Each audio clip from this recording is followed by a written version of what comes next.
교회 주기도문하겠습니다. 하늘에 계신 우리 아버지, 아버지의 이름을 거룩하게 하시며 아버지의 나라가 오게 하시며 아버지의 뜻이 하늘에서와 같이 땅에서도 이루어지게 하소서. 오늘 우리에게 일용할 양식을 주시고 우리가 우리에게 잘못한 사람을 용서하여 준 것 같이 우리 죄를 용서하여 주시고 우리를 시험에 빠지지 않게 하시고 악에서 구하소서. 나라와 권능과 영광이 영원히 아버지의 것입니다. 아멘. 찬송가 96장 찬양하겠습니다. 찬송가 96장입니다. 예수님은 누구신가? 우는 자의 위로와 없는 자의 풍성이며 천한 자의 높음과 잡힌 자의 노임 되고 우리 기쁨 되시네. 예수님은 누구신가? 약한 자의 강함과 눈먼 자의 빛이시며 병든 자의 고침과 죽은 자의 부활되고 우리 생명 되시네. 예수님은 누구신가? 추한 자의 정함과 죽을 자의 생명이며 죄 중보와 멸망자의 구원되고 우리 평화 되시네. 예수님은 누구신가? 온 교회의 머리와 온 세상의 구주시며 모든 왕의 왕이요 심판하실 주님 되고 우리 영광 되시네. 아멘. 오늘 말씀은 베드로전서 2장 6절에서 8절의 말씀입니다. 베드로전서 2장 6절에서 8절의 말씀입니다. 제가 읽도록 하겠습니다. 성경에 기록되었으되 보라 내가 택한 보배로운 모퉁이 돌을 시온에 두노니 그를 믿는 자는 부끄러움을 당하지 아니하리라 하였으니 그러므로 믿는 너희에게는 보배이나 믿지 아니하는 자에게는 건축자들이 버린 그 돌이 모퉁이의 머릿돌이 되고 또한 부딪히는 돌과 걸려 넘어지게 하는 바위가 되었다 하였느니라. 그들의 말씀을 순종하지 아니함으로 넘어지나니 이는 그들을 이렇게 정하신 것이라. 아멘. 이전에 강아지 똥이라는 책에 대해서 한번 말씀을 드렸던 적이 있습니다. 우리 아이들이 좋아하는 책이고 또 권정생 작가라는 분의 책이기 때문에 그곳에 한번 방문했던 적이 있습니다. 이 강아지 똥이라는 책의 내용은 이렇습니다. 한 강아지가 길에 똥을 쌉니다. 그런데 어느 누구도 그 똥에 대해서 관심을 갖지 않는 것입니다. 당연히 강아지 똥이기 때문에 어느 누구도 그것에 대해서 관심을 가질 필요가 없습니다. 사실 소의 똥이라고 한다면 인도에서는 그 소의 똥을 연료로 삼아서 사용하곤 하는데 강아지 똥은 그 어떤 것에도 사실 필요가 없어 보입니다. 그렇기 때문에 지나가면서도 오히려 여기에 똥이 있다고 하면서 더럽다고 지적하는 사람들이 많이 있었습니다.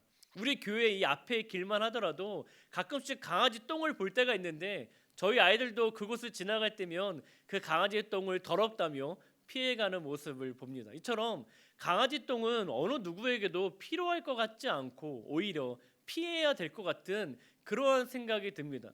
그러니까 이 강아지 똥은 너무나 슬픔에 잠겨 있었습니다. 어느 누구도 나를 필요로 하지 않고 사람들이 오히려 나를 천대하며 멸시하는 모습이 굉장히 슬펐던 것입니다. 그렇게 오랜 시간 동안 어느 누구도 그 강아지 똥을 건드리지 않기 때문에 그 자리에 오랜 시간 동안 머물러 있었습니다. 어느 날은 자신의 옆에 민들레 이 꽃의 싹이 돋아나는 것을 보았습니다. 그러면서 강아지 똥이 그 민들레 싹에게 이렇게 질문하는 것입니다. 너는 어떻게 그렇게 아름다운 꽃을 맺을 수가 있니? 너는 어떻게 그렇게 아름다운 꽃을 피울 수가 있니? 그러자 그 민들레 싹이 이렇게 대답하는 겁니다. 하나님께서 나에게 비를 내려주시고 햇빛을 내려주시기 때문에 내가 그렇게 아름다운 꽃을 맺을 수 있어 라고 대답하는 겁니다. 그런데 거기서 끝이 아니었습니다. 이 민들레 싹이 이렇게 대답을 이어가는 것입니다. 그런데 한 가지 필요한 게 있어. 그건 바로 너야. 너가 너의 몸을 내 몸속에 들어와서 거름이 되어줄 때 나는 진짜 아름다운 꽃이 될 수 있어 라고 이야기하는 겁니다. 그리고 비가 내리기 시작합니다. 그러니까 그 똥에 비를 묻히니까 그 똥이 자지잘게 부서지면서 온전히 그 민들레 싹 안에 파고들기 시작하는 겁니다. 그것이 거름이 되어 결국 민들레는 아름다운 꽃을 피우게 되는 것입니다. 저는 예수님의 이 모퉁이돌을 생각할 때 항상 이 동화가 생각이 났습니다. 이 책 그곳에서 말하는 강아지 똥이 마치 예수님의 모습과 같지 않았을까? 지금 우리는 그렇지 않지만 초대교회 모습 때만 하더라도 많은 사람들이 예수님의 모습을 보면서 더 이상 예수님은 필요 없는 존재라고 여겼습니다. 예수님은 더 이상 우리에게 아무 쓸모 없는 것처럼 보였습니다. 심지어 외모도 어느 누구도 흠모할 만한 외모가 아니라고 하였습니다. 이처럼 예수님을 바라볼 때 정말 나에게 도움이 될 것 같지도 않고 정말 저분이 나의 삶을 변화시킬 것 같지도 않고 나에게 놀라운 생명을 줄 것 같지도 않은 그러한 예수님이셨기 때문에 많은 사람들이 예수님을 강아지 똥과 같이 천대시하며 멸시하며 십자가에 달리게 했던 것입니다.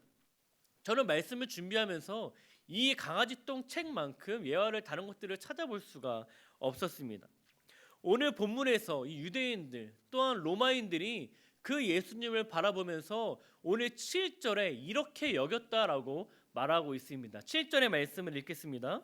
그러므로 믿는 너희에게는 보배이나 믿지 아니하는 자에게는 건축자들이 버린 그 돌이 모퉁이의 머릿돌이 되고. 오늘 말씀에서 이 초대교회 때 당시에 이 로마인과 유대인들은 예수님에 대해서 건축자들이 버린 돌과 같다라고 말하고 있습니다. 여러분 건축하는 데 있어서 분명히 필요한 것 중에 하나는 바로 돌입니다. 그런데 건축자들이 그 돌이 필요 없다, 버렸다라고 얘기합니다.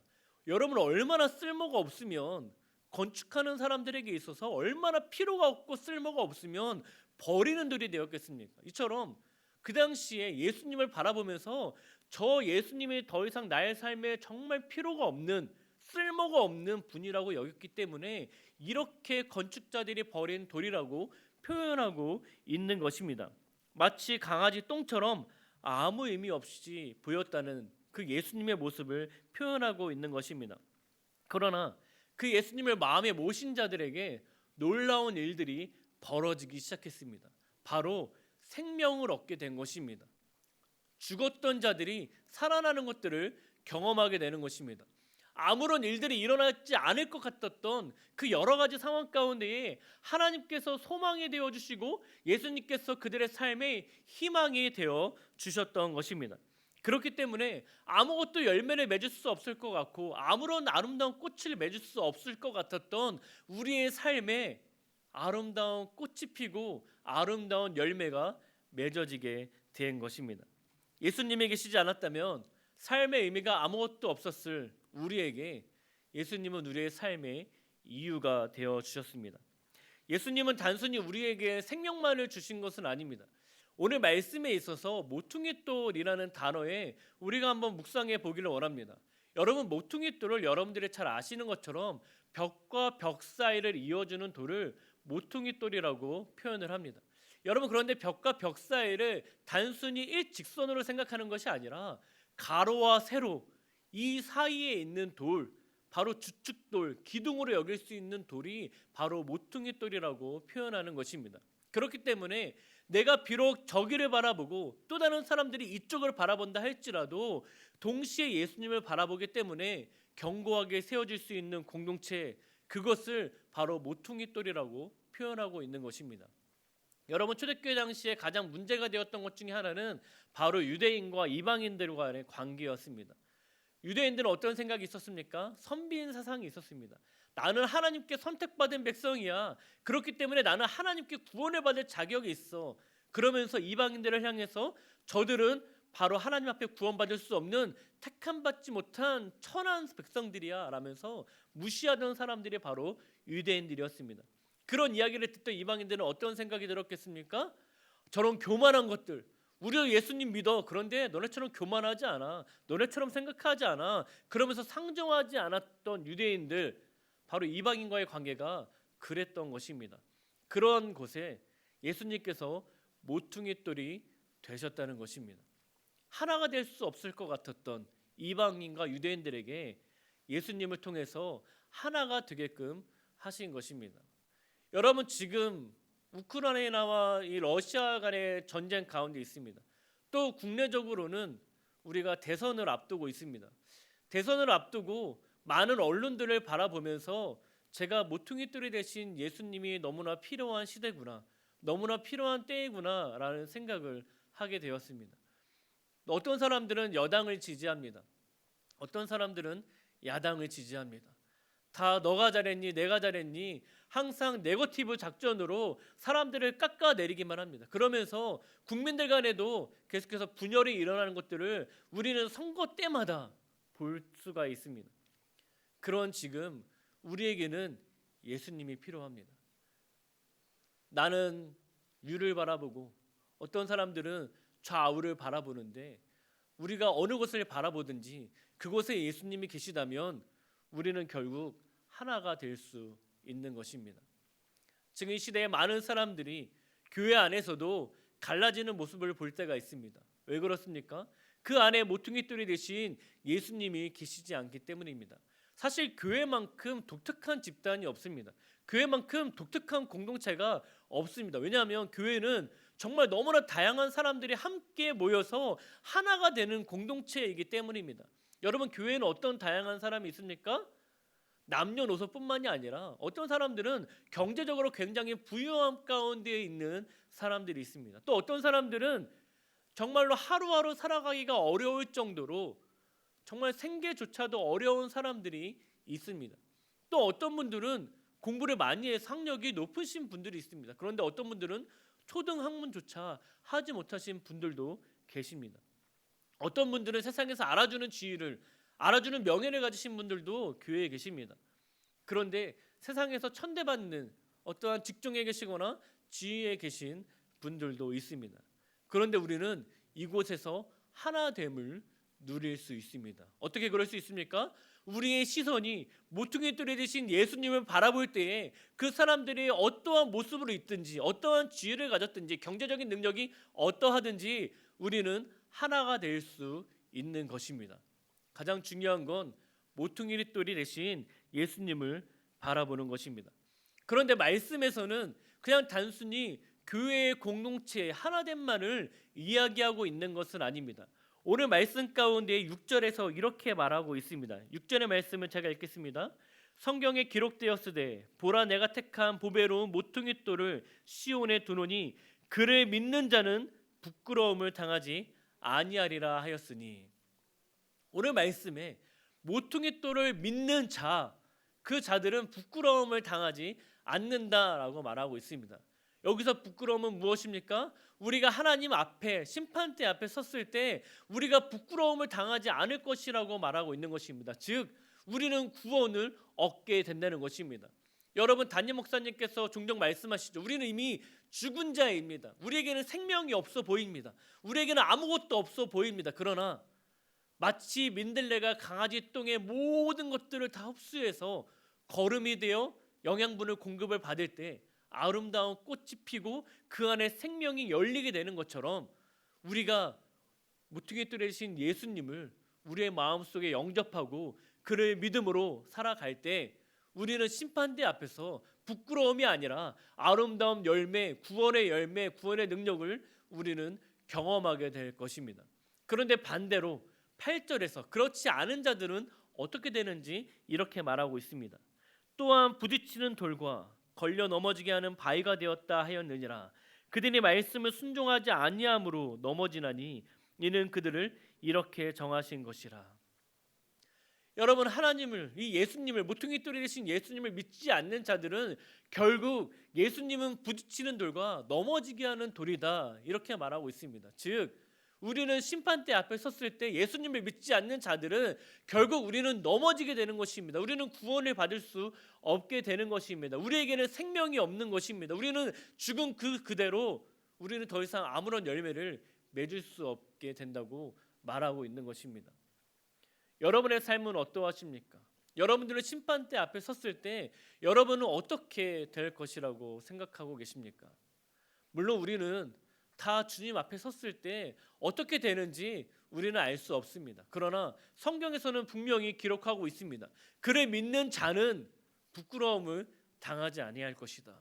그러나 그를 믿지 않는 자는 예수님이 부딪히는 돌이 되고 넘어지는 돌이 되어서 우리는 결국 그 심판대 앞에서 넘어지게 될 것이라고 말씀하고 있습니다. 여러분, 오늘 말씀을 기억하십시오. 모퉁이 돌이 되신 예수님을 기억하십시오. 여러분은 교회 안에서 어떠한 모습을 가지고 계십니까? 여러분 교회 안에서 또한 세상에서 여러분들은 어디를 바라보고 계십니까? 여러분들이 어떠한 정치적인 색깔을 가지고 계시든, 여러분들이 교회 안에서 어떠한 역할을 가지고 계시든, 여러분들이 세상에서 어떤 지위를 가지고 있든 그 중심에는 예수님이 계셔야 합니다. 그때 우리 곤지암 교회가 하나님께서 기뻐하시는 교회로서, 공동체로서 든든하게 세워져 갈 수 있는 것입니다. 그러나 우리가 그렇지 않다면 우리 교회는 그냥 스스로 무너지게 될 수밖에 없습니다. 예수님이 없는 교회는 무너질 수밖에 없습니다. 우리가 이미 그런 모습들을 보고 있습니다. 예수님이 없는 교회는 무너질 수밖에 없습니다. 예수님이 없는 신앙인은 무너질 수밖에 없습니다. 그러나 예수님이 있는 자에게는 생명이 있고 든든하게 세워져 가게 될 것입니다. 또한 우리는 결국 주님의 심판대 앞에 섰을 때 예수님을 믿는 자에게 부끄러움을 당하지 않는 구원의 놀라운 역사가 우리에게 일어날 것입니다. 우리 이 시간 말씀을 기억하면서 함께 기도하기 원합니다. 말씀을 기억하실 때 하나님, 특별히 대선을 앞두고 있는데 우리 대한민국 모든 국민에게 예수님을 바라보게 하여 주시는 은혜가 있을 수 있도록, 그래서 이 대선을 앞두고 국민들 간에 서로 분열하고 다투고 어지럽게 되는 것이 아니라 오히려 정말 우리 모두가 함께 예수님을 바라보아서 함께 하나된 대한민국을 이루어 나갈 수 있도록, 그래서 이 모습을 통해서 하나님께 영광 돌릴 수 있도록 기도하시고, 특별히 여러분 우크라이나와 이 러시아를 위해서 하나님, 그 대통령과 모든 지도자들과 모든 국민들이 함께 하나님을 예배하며 하나님을 찬양하며 하나님을 바라볼 때 그 모든 전쟁들이 멈추고, 그래서 하나님을 기쁘게 할 수 있는 이 대한민국과 또 전 세계가 될 수 있도록 함께 기도해 주시고, 특별히 선교사님께서 계속해서 요청하고 계시는 그 기도 제목을 함께 보시면서 기도하시기를 바랍니다. 함께 기도하겠습니다. 하나님 감사합니다. 오늘 다시 한번 모퉁이 돌이 되신 그 예수님을 바라보는 그런 시간을 우리에게 허락하시며 감사를 드립니다. 하나님, 다시 한번 모퉁이 돌이 되신 예수님께 감사할 수 있는 시간이 되게 하셔서 감사합니다. 하나님, 우리 안에 정치적인 어떤 생각을 내가 가졌든지, 또한 내가 어떠한 모습이든지, 내가 교회 안에서 어떠한 직분이든지, 나의 경제적인 것과 나의 학력과 또한 내가 가진 모든 것이 어떠하든지 예수님을 바라볼 수 있는 나의 삶이 될 수 있도록 인도하여 주옵소서. 그래서 내가 드러난 것이 아니라 오직 예수님을 바라보며 나아갈 때에 우리 곤지암 교회가 또 내가 속한 모든 공동체가 정말 하나님 안에서 든든히 세워져 갈 수 있는 은혜를 우리 모두가 누릴 수 있도록 주님 은혜를 베풀어 주옵소서. 하나님, 또 이 시간 간절히 기도하는 건 대한민국 대선을 위해 기도합니다. 하나님, 누구는 야당, 누구는 여당, 서로 내가 잘했다, 너가 못했다 하면서 서로 분열 가운데 이 대선이 치러지는 것이 아니라 우리 모두가 예수 그리스도 안에서 모퉁이 돌이 되신 예수 그리스도 안에서 하나됨을 이루어 나갈 수 있는 대한민국이 될 수 있도록 주님 인도하여 주옵소서. 그 어떠한 것으로도 하나됨을 이룰 수가 없습니다. 그 어떠한 것으로도 대한민국이 하나가 될 수가 없습니다. 주님, 잠시 동안 하나가 될 수는 있지만 영원한 하나됨은 이룰 수가 없습니다. 주님, 우리가 예수 그리스도로 인해서 하나됨을 누리며 살아갈 수 있는 우리 모두가 될 수 있도록, 특별히 대한민국이 될 수 있도록 주님 인도하여 주옵소서.